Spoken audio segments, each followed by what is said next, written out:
Karimnagar parade grounds నందు 2024 వార్షిక sports మీట్ను commissioner Abhishek Mahanti ప్రారంభించారు. జట్ల వారీగా పరేడ్ నిర్వహించారు.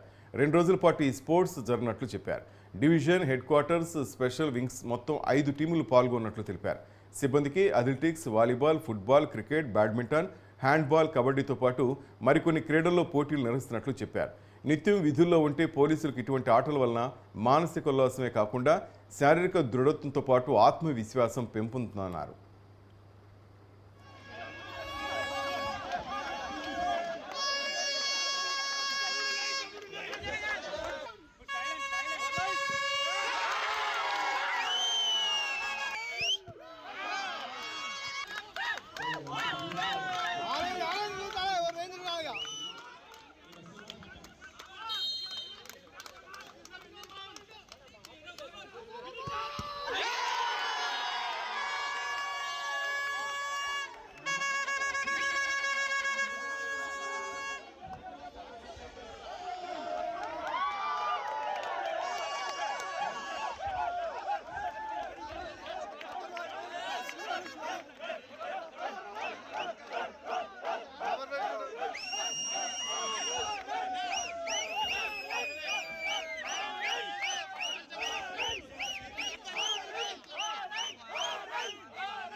Out